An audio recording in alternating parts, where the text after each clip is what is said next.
ಅಕ್ರಮ ಮರಳು ಗಣಿಗಾರಿಕೆಗೆ ಕಡಿವಾಣವೇ ಬೀಳ್ತಾ ಇಲ್ಲ. ರಾತ್ರೋರಾತ್ರಿ ಲಕ್ಷಾಂತರ ರೂಪಾಯಿ ಬೆಲೆ ಬಾಳುವಂತ ಮರಳು ಸಾಗಾಟ ಆಗ್ತಾ ಇದ್ರೂ ಕೂಡ ಅಧಿಕಾರಿಗಳು ಕಣ್ಣುಮುಚ್ಚಿ ಕೂತಿದ್ದಾರೆ. ಇನ್ನು ಈ ಪ್ರಕರಣದಲ್ಲಿ ಪೊಲೀಸರೇ ಶಾಮೀಲಾಗಿರುವ ಆರೋಪಗಳು ಕೇಳಿ ಬರ್ತಾ ಇದೆ. ರಾತ್ರೋರಾತ್ರಿ ಲಕ್ಷಾಂತರ ರೂಪಾಯಿ ಬೆಲೆ ಬಾಳುವ ಅಕ್ರಮ ಮರಳು ದಂಧೆ ಪ್ರಕರಣದಲ್ಲಿ ಪೊಲೀಸರು ಕೂಡ ಶಾಮೀಲಾಗಿರುವ ಶಂಕೆ ವ್ಯಕ್ತವಾಗುತ್ತೆ. ರಾಮದುರ್ಗ ಪೊಲೀಸರಿಗೆ ಒಂದು ಟ್ರ್ಯಾಕ್ಟರ್ಗೆ 70,000 ರೂಪಾಯಿ ಲಂಚ ಕೊಡಬೇಕಾಗುತ್ತೆ. ನೋಡಿ, ಒಂದು ಟ್ರ್ಯಾಕ್ಟರು ಅಕ್ರಮ ಮರಳು ದಂಧೆಯನ್ನು ಮಾಡೋದಕ್ಕೆ 70,000 ರೂಪಾಯಿ ಕೊಟ್ಟರೆ ಸಾಕು. ಆ ಟ್ರ್ಯಾಕ್ಟರ್ಗೆ ಫುಲ್ ಪರ್ಮಿಷನ್, ಯಾವ ಟೆಂಡರ್ ಕೂಡ ತೆಗೆದುಕೊಳ್ಳಬೇಕಾಗಿಲ್ಲ. ಎಲ್ಲಿ ಬೇಕಾದರೂ ಅಲ್ಲಿ ಮರಳು ಎತ್ಕೊಂಡು ಹೋಗ್ಬಿಡ್ಬೋದು. ಪೊಲೀಸರ ಕೈಗೆ 70,000 ಕೊಡ್ಬೇಕಷ್ಟೇ. ಇದೇ ಮಾನದಂಡ, ಇದೇ ಕಾನೂನು. ಕಾನೂನು ಕಾಪಾಡಬೇಕಾಗಿರೋ ಕಾನೂನು ಮಾಡ್ಕೊಂಡು ಕೂತಿದ್ದಾರೆ. ಇಂಥ ಭ್ರಷ್ಟ ಕಾನೂನು. 70,000 ಕೊಡಿ, ಅಕ್ರಮ ಮರಳು ಹೆಂಗಾದ್ರೂ ಸಾಗಿಸಿ. ಈ ಕೆಲಸ ಮಾಡಕ್ ಬೇರೆ ಅವ್ರಿಗೆ ಕಾನೂನು ರಕ್ಷಕ ಅನ್ನುವಂತ ಹಣೆಪಟ್ಟಿ. ಅಕ್ರಮ ಮರಳು ಗಣಿಗಾರಿಕೆಗೆ ಪೊಲೀಸರೇ ಸಾತು, ಬೇಲಿಯೇ ಎದ್ದು ಹೊಲ ಮೇಯ್ತಾ ಇದೆ. ಕಳ್ಳರನ್ನ ಹಿಡಿಬೇಕಾಗಿರೋ ಪೊಲೀಸರೇ ಇಲ್ಲಿ ಕಳ್ಳ ಕಾಕರಾಗಿದ್ದಾರೆ. ನೋಡಿ, ಈ ಟ್ರ್ಯಾಕ್ಟರ್ಗಳಲ್ಲಿ ಮರಳು ಸಾಗಿಸ್ತಾರಲ್ಲ, ಈ ಟ್ರ್ಯಾಕ್ಟರ್ ಅವ್ರು ಏನು ಮಾಡ್ತಾರೆ, ಆ ಲಿಮಿಟ್ಸಲ್ಲಿರೋ ಪೊಲೀಸರಿಗೆ 70,000 ಕೊಟ್ಟಿರ್ತಾರೆ. ಅವ್ರ ಹತ್ರ ಒಂದ್ಸರಿ ದುಡ್ಡು ತಗೊಂಡ ಮೇಲೆ ಮುಗೀತು. ಅವ್ರು ಟ್ರ್ಯಾಕ್ಟರ್ ಎಷ್ಟು ಸರಿ ಬೇಕಾದ್ರೂ ಮರಳು ಹೊಡಿಬೋದು, ಎಲ್ಲಿಗೆ ಬೇಕಾದರೂ ಹೊಡಿಬೋದು, ಹೆಂಗೆ ಬೇಕಾದರೂ ಓಡಾಡ್ಬೋದು. ಆವಾಗ ಇವ್ರಿಗೆ ಯಾವ ಕಾನೂನು ನೆನಪು ಬರಲ್ಲ, ಯಾವ ಫೈನೂ ನೆನಪು ಬರಲ್ಲ. ಅಕಸ್ಮಾತ್ ನೀವು ದುಡ್ಡು ಕೊಟ್ಟಿಲ್ಲ ಅನ್ಕೊಳ್ಳಿ, ಮರಳಲ್ಲ ಒಂದು ಇಟ್ಟಿಗೆನೂ ಟ್ರ್ಯಾಕ್ಟರ್ಗೆ ಸಾಕ್ಸೋದು ಬಿಡೋದಿಲ್ಲ. ಅಡ್ಡ ಹಾಕಿ ನಿಲ್ಲಿಸ್ತಾರೆ. ಏನು ಇಟ್ಟಿಗೆ ಇದು, ಎಲ್ಲಿಗೆ ಹೋಯ್ತಿದ್ದೀಗ ಇದು ಅಂತ.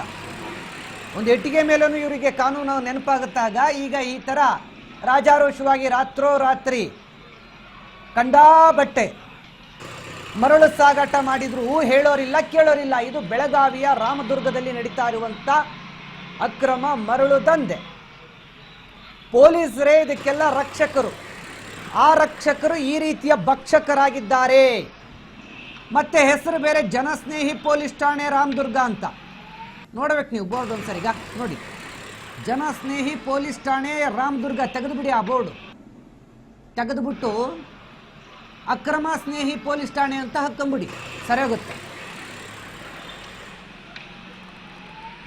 ಅಕ್ರಮ ಮರಳುಗಾರಿಕೆಯ ದಂಧೆಗೆ ಪೊಲೀಸರಿಂದೇ ಭದ್ರತೆ ಅಂತ ಹೇಳಬಹುದು. ಇದನ್ನು ಬೆಳಗಾವಿ ಜಿಲ್ಲೆಯ ರಾಮದುರ್ಗದಲ್ಲಿ ನಡೀತಾ ಇರುವಂತಹ ಅಕ್ರಮ ಮರಳು ದಂಧೆ ಇದು. 30ಕ್ಕೂ ಹೆಚ್ಚು ಟ್ರ್ಯಾಕ್ಟರ್ಗಳು ದಿನನಿತ್ಯ ಅಕ್ರಮವಾಗಿ ಮರಳು ಸಾಗಾಟ ಮಾಡ್ತಾ ಇದ್ದಾವೆ. ಯಾವುದೇ ಅನುಮತಿ ಇಲ್ಲದೆ ರಾಜಾರೋಷವಾಗಿ ಮರಳು ಸಾಗಾಣಿಕೆ ಮಾಡಬಹುದು. ಎಲ್ಲಿಂದ ಅಂದರೆ ಮಲಪ್ರಭಾ ನದಿಯಿಂದ ಈ ಮರಳನ್ನು ಕದ್ದು ಒಯ್ತಾರೆ. ಮತ್ತೆ ಸುತ್ತಮುತ್ತ ಇರುವಂಥ ಹಳ್ಳಗಳಿಂದ ಕೂಡ ಮರಳು ಸಾಗಾಟ ಆಗ್ತಾ ಇದೆ. ಪೊಲೀಸ್ ಠಾಣೆಯ ಎದುರುಗಡೆ ಪೊಲೀಸರ ಕಣ್ಣು ಮುಂದೆನೆ ಮರಳು ಸಾಗಾಟ ಮಾಡ್ತಕ್ಕಂಥ ಟ್ರ್ಯಾಕ್ಟರ್ಗಳು ಓಡಾಡ್ತಾ ಇರ್ತವೆ ರಾಜಾರೋಷವಾಗಿ. ಈ ವಿಚಾರಕ್ಕೆ ಸಂಬಂಧಪಟ್ಟಂತೆ ಹೆಚ್ಚಿನ ಡೀಟೇಲ್ಸ್ ಕೊಡ್ತಾರೆ ಸಹೋದ್ಯೋಗಿ ವಿಜಯ್ ನಾಯಕ್ ನಮ್ಮ ಜೊತೆ ಸಂಪರ್ಕದಲ್ಲಿದ್ದಾರೆ. ವಿಜಯ್ ನಾಯಕ್, ಏನ್ರಿ ಜನಸ್ನೇಹಿ ಪೊಲೀಸ್ ಠಾಣೆ ಈ ರೀತಿ ಅಕ್ರಮ ಸ್ನೇಹಿ ಪೊಲೀಸ್ ಠಾಣೆ ಆಗಿದೆಯಾ, ಹೆಂಗೆ? ಇಲ್ಲ, ಏನಾಗಿದೆ ಅಂತಂದ್ರೆ ಇದು ಗಣಿ ಮತ್ತು ಭೂ ವಿಜ್ಞಾನ ಇಲಾಖೆಯಿಂದ ಯಾವುದೇ ಪರ್ಮಿಷನ್ ತಗೊಳ್ಳದೆ ಈ ರಾಮದುರ್ಗದಲ್ಲಿರುವಂತ ಮಲಪ್ರಭಾ ನದಿ ತಟದಲ್ಲಿ ಈ ಮರಳು ಗಣಿಗಾರಿಕೆ ನಡೀತಾ ಇದೆ. ರಾತ್ರಿ ಹೊತ್ತಿನಲ್ಲಿ ಇದನ್ನ ನಡೆಸ್ತಾ ಇದ್ದಾರೆ. ಸುಮಾರು 30ಕ್ಕೂ ಹೆಚ್ಚು ಟ್ರ್ಯಾಕ್ಟರ್ಗಳ ಮುಖಾಂತರ ರಾತ್ರಿ ಇಡೀ ಸುಮಾರು 12 ಗಂಟೆ ನಂತರ ರಾತ್ರಿ ಈ ಗಣಿಗಾರಿಕೆ ಪ್ರಾರಂಭ ಆಗ್ತದೆ. ಆಮೇಲೆ ರಾತ್ರಿ ಇಡೀ ಗಣಿಗಾರಿಕೆ ಆಗುತ್ತೆ. ಯಾವುದೇ ತರಹದ ಪರ್ಮಿಷನ್ ಇವರಿಗಿಲ್ಲ. ಪೊಲೀಸರಿಗೆ ಪ್ರತಿ ತಿಂಗಳು 70,000 ಕೊಟ್ರೆ ಇವರಿಗೆ ಯಾವುದೇ ತರಹದ ಪರ್ಮಿಷನ್ ಬೇಕಾಗಿಲ್ಲ ಅನ್ನುವಂತ ಮಾಹಿತಿ ಬರ್ತಾ ಇದೆ. ವಿಜಯ ಭಾಸ್ಕರ್, ಅಲ್ಲ, ಈ ಆಯ್ತು 70,000 ರೂಪಾಯಿ ಒಂದು ಟ್ರ್ಯಾಕ್ಟರ್ಗೆ ಕೊಟ್ಬಿಟ್ರೆ ಅವರು ಯಾವ ಗಣಿ ಮತ್ತು ಭೂ ವಿಜ್ಞಾನದಿಂದ ಯಾವುದರಿಂದನೂ ಯಾವ ಸರ್ಟಿಫಿಕೇಟು ಇಲ್ದೇನೆ ಇವರು ಮರಳು ಸಾಗಿಸ್ಬೋದು. ಹೌದೌದು. ಇವ್ರಿಗೆ ಮರಳು ಸಾಗಾಣಿಕೆಗೆ, ಯಾಕಂದ್ರೆ ಗಣಿ ಮತ್ತು ಭೂ ವಿಜ್ಞಾನ ಇಲಾಖೆಯಿಂದ ಪ್ರತಿಯೊಂದು ಈ ಮರಳು ಗಣಿಗಾರಿಕೆಗಳಿಗೆ ಪಾಸ್ಗಳಿದಾವೆ, ಗವರ್ಮೆಂಟ್ಗೆ ಸರ್ಕಾರಕ್ಕೆ ರಾಯಲ್ಟಿ ಹೋಗುತ್ತೆ. ಆದ್ರೂ ಇಲ್ಲಿ ಯಾವುದೇ ತರಹದ ಕಾನೂನನ್ನ ಪಾಲನೆ ಮಾಡ್ತಾ ಇಲ್ಲ. ಸುಮಾರು 30ಕ್ಕೂ ಹೆಚ್ಚು ಟ್ರ್ಯಾಕ್ಟರ್ಗಳು ಈ ಕೆಲಸ ಮಾಡ್ತಾ ಇದಾವೆ. ದಿನಂಪ್ರತಿ ರಾತ್ರಿ ಈ ಕಳ್ಳ ದಂಧೆ ರಾತ್ರಿಡೀ ನಡೀತಾ ಇದೆ. ಪೊಲೀಸರು ಇದರಲ್ಲಿ ಶಾಮೀಲಾಗಿರುವುದರಿಂದ ಇದರಲ್ಲಿ ಯಾವ ಮಾಧ್ಯಮದವರು ಇದನ್ನ ಪ್ರಸಾರ ಮಾಡಿದ್ರು ಏನು ಮಾಡ್ಕೊಳಕ್ ಆಗೋದಿಲ್ಲ ಅನ್ನುವಂತ ಒಂದು ಮನಸ್ಥಿತಿಯಿಂದ ಕೆಲಸವನ್ನ ಮಾಡ್ತಾ ಇದ್ದಾರೆ ವಿಜಯಭಾಸ್ಕರ್. ಅಷ್ಟೇ, ಈಗ ಕಾನೂನು ಕಾಪಾಡಬೇಕಾಗಿರೋರೆ ಕಾನೂನನ್ನ ಮೀರಿ ಕೆಲಸ ಮಾಡ್ತಿದ್ದಾರೆ ಅಂತಂದ್ರೆ ಅವರನ್ನು ಕಾಪಾಡೋರು ಇನ್ಯಾರು? ಮತ್ತೆ ಅವ್ರಿಗೆ ಯಾವ ಕಾನೂನು ಇದೆ? ಅವರೇ ಹೊಸ ಕಾನೂನು ಮಾಡ್ಕೊಂಡಿದಾರಲ್ಲ, 70,000 ಇಸ್ಕೊಂಡು ಹೆಂಗಾರು ಓಡಾಡಿಸಿ ಅಂತೇಳಿ. ಈ ಬಗ್ಗೆ ಸ್ಥಳೀಯ ಜನಪ್ರತಿನಿಧಿಗಳ ಗಮನಕ್ಕೆ ಬಂದಿದೆಯಾ ವಿಜಯ ನಾಯಕ್ ವಿಷಯ?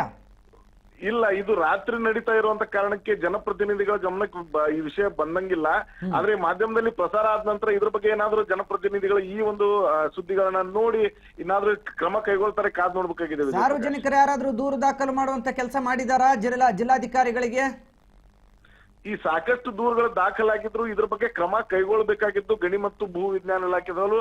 ಆಮೇಲೆ ತಾಲೂಕಾ ಟಾಸ್ಕ್ ಫೋರ್ಸ್ ಏನಿರುತ್ತೆ ಮರಳು ಗಣಿಗಾರಿಕೆದ್ದು, ತಹಶೀಲ್ದಾರ್ ಅವರು ಇದಕ್ಕೆ ಚೇರ್ಮನ್ ಆಗಿರ್ತಾರೆ. ಹೀಗಾಗಿ ಈ ಅನೇಕ ದೂರುಗಳು ದಾಖಲಾಗಿದ್ರು ಪೊಲೀಸರ ಮಧ್ಯಸ್ಥಿಕೆಯಿಂದ ಈ ದೂರುಗಳನ್ನ ಅಲ್ಲಿಗೆ ಕೈ ಬಿಡ್ಲಾಗ್ತಾ ಇದೆ. ಅದ್ರ ಮೇಲೆ ಯಾವುದೇ ಕ್ರಮಗಳಾಗ್ತಾ ಇಲ್ಲ. ರಾಜಾರೋಷವಾಗಿ ಈ ತರ ಈ ಹಗಲು ಹೊತ್ತಿನಲ್ಲಿ ಆದ್ರೆ ಇದು ಜನರ ಕಣ್ಣಿಗೆ ಮತ್ತು ಮಾಧ್ಯಮದವರ ಕಣ್ಣಿಗೆ ಮತ್ತು ಅಧಿಕಾರಿಗಳ ಕಣ್ಣಿಗೆ ಕಾಣುತ್ತದೆ ಅಂತ ರಾತ್ರಿ ಸುಮಾರು 12 ಗಂಟೆ ನಂತರ ಈ ಗಣಿಗಾರಿಕೆ ಕೆಲಸಗಳು ಪ್ರಾರಂಭ ಆಗ್ತಾ ಇದೆ ವಿಜಯಭಾಸ್ಕರ್. ವಿಷಯ ಏನಾದ್ರೂ ಯಾರು ಇದಕ್ಕೆಲ್ಲ ಮುಖ್ಯಸ್ಥರು ಇದನ್ನೆಲ್ಲ ನಡೆಸ್ತಾ ಇರೋರು ಯಾರು ಅನ್ನುವಂಥದ್ದು ಏನಾದ್ರೂ ಸ್ಥಳೀಯವಾಗಿ ಮಾಹಿತಿ ಇದೆಯಾ ವಿಜಯ್ ನಾಯಕ್? ಇಲ್ಲ, ಈ ಸದ್ಯಕ್ಕೆ ನಮಗ್ ಸಿಕ್ಕಿರೋ ಮಾಹಿತಿ ಪ್ರಕಾರ ಪೊಲೀಸರ ಶಾಮೀಲಾತಿ ಇದರಲ್ಲಿ ಇದೆ. ಪೊಲೀಸರಿಗೆ ಪ್ರತಿ ತಿಂಗಳ ಇದರ ದುಡ್ಡು ಹೋಗ್ತಾ ಇದೆ. ಅಲ್ಲಿಂದ ಬೇರೆ ಬೇರೆ ಅಧಿಕಾರಿಗಳಿಗೂ ಪೊಲೀಸರಿಂದ ವರ್ಗಾವಣೆ ಆಗ್ತಾ ಇರುವಂತ ಮಾಹಿತಿ ಮಾತ್ರ ಇದೆ ವಿಜಯಭಾಸ್ಕರ್. ಒಟ್ಟಿನಲ್ಲಿ ಸದ್ಯ ಈ ಅಕ್ರಮ ಮರಳುಗಾರಿಕೆಗೆ ಕಡಿವಾಣ ಹಾಕಬೇಕಾಗಿರೋ ಪೊಲೀಸ್ ಠಾಣೆನೇ ಇವತ್ತು ತನ್ನ ಠಾಣೆ ಮುಂದೆ ರಾಜಾರೋಷವಾಗಿ ಹೆಂಗಾದ್ರೂ ದಂಧೆ ನಡೆಸಲಿ ಕಣ್ಮುಚ್ಕೊಂಡು ಕೂತಿರೋದ್ರಿಂದ ಇದಕ್ಕೆ ಕಡಿವಾಣ ಹಾಕೋರು ಯಾರು ಇಲ್ಲದಂತಾಗಿದೆ. ಇದು ಒಂದು ರೀತಿ ಬೇಲಿ ಎದ್ದು ಹೊಲ ಮೇಯ್ತಾ ಇರೋ ಹಾಗೆ. ಹೌದೌದು, ಬೇಲಿನೇ ಎದ್ದು ಹೊಲ ಮೇದಂಗಾಗಿದೆ. ಯಾವುದೇ ಅಧಿಕಾರಿಗಳು ಇದರಲ್ಲಿ ಮಾತಾಡುವಂತ ಪರಿಸ್ಥಿತಿಯಲ್ಲಿಲ್ಲ. ಯಾಕಂದ್ರೆ ಪೊಲೀಸರೇ ಇದನ್ನ ಕಣ್ಗಾವಲಾಕಿ ಕಾವಲನ್ನ ಕೊಡಬೇಕು. ಅವರೇ ಇದರಲ್ಲಿ ಶಾಮೀಲ್ ಆಗಿರುವಂತ ಆರೋಪ ಕೇಳಿ ಬರ್ತಾ ಇದೆ ಅಂತಂದ್ರೆ ಇದಕ್ಕೆ ಕಡಿವಾಣ ಹಾಕ್ಬೇಕಾಗಿದ್ದು ಅನಿವಾರ್ಯವಾಗಿದೆ ವಿಜಯಭಾಸ್ಕರ್. ಎಸ್ ವಿಜಯ್ ನಾಯಕ್, ನೋಡೋಣ ಮೇಲಧಿಕಾರಿಗಳು ಯಾರ್ಯಾರಿದ್ದಾರೆ ಈ ಠಾಣೆಗೆ ಸಂಬಂಧಪಟ್ಟಂತೆ ಅವ್ರನ್ನ ನಾವು ಒಂದ್ ಸ್ವಲ್ಪ ಫೋನ್ ಸಂಪರ್ಕಕ್ಕೆ ತೆಗೆದುಕೊಂಡು ಮಾತಾಡುವಂತ ಪ್ರಯತ್ನ ಮಾಡ್ತೀವಿ.